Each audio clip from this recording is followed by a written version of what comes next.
la puissance insondable de la grâce et la souveraineté de Dieu, même au plus profond de nos ténèbres.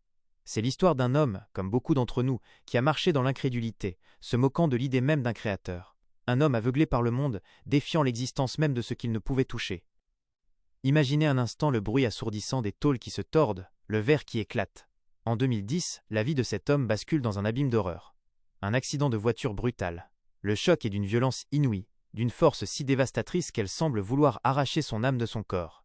Son corps, une masse brisée et inerte, lutte désespérément pour la survie. Il fait ce que les médecins appellent un pneumothorax.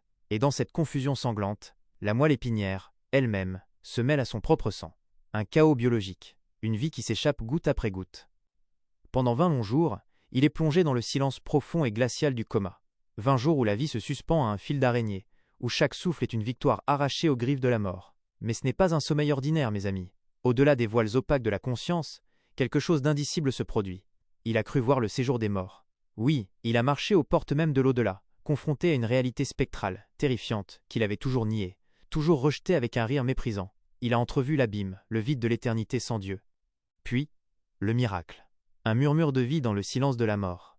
Après ces 20 jours d'obscurité insondable, il émerge du coma. Mais ce n'est plus le même homme. Quelque chose en lui a changé, radicalement, irréversiblement. Celui qui se moquait de Dieu, qui l'ignorait avec une arrogance froide, se réveille avec une certitude inébranlable, une conviction brûlante gravée dans son âme. Il croit en Dieu. C'était une conversion, le résultat direct, fulgurant, d'une confrontation divine, d'une rencontre face à face avec l'indicible. Et les miracles ne s'arrêtent pas là. Son corps, si gravement blessé, cette enveloppe charnelle qui aurait dû rester paralysée, commence une guérison stupéfiante. Ses jambes, ses bras, ses mains, des signes visibles, tangibles, de la main puissante de Dieu. C'est la preuve vivante que notre Dieu est le Dieu de l'impossible, le grand, qui ressuscite ce qui semblait irrémédiablement perdu. Il a été arraché à la mort pour témoigner de la vie. Cette expérience a marqué un avant et un après, une ligne indélébile tracée dans le sable de son existence. Après cet accident, après cette rencontre bouleversante avec le souverain de l'univers, il n'y avait qu'une seule voie pour cet homme, celle de l'obéissance, celle de la repentance. Il s'est fait baptiser, scellant ainsi son engagement indéfectible envers le Christ, plongeant dans l'eau pour renaître dans l'esprit. Puis, en 2020, en plein cœur du confinement, alors que le monde entier était à l'arrêt, figé dans la peur et l'incertitude, un autre appel, plus profond encore, s'est manifesté. L'appel au ministère. Cet ancien athée, qui a touché la mort et en est revenu transformé, a dit oui à l'appel irrévocable de Dieu sur sa vie. Il a accepté de servir, de partager cette bonne nouvelle, cette lumière qu'il a lui-même vécue dans sa chair et dans son âme, arrachée aux ténèbres. Son parcours résonne avec la sagesse d'un homme qu'il admire profondément, le grand Watchman Nee, un serviteur de Dieu qui a lui aussi connu la souffrance, la prison, la persécution pour la pureté de sa foi, mais n'a jamais renié son Seigneur. Ce témoignage, mes amis, nous interpelle au plus profond de notre être.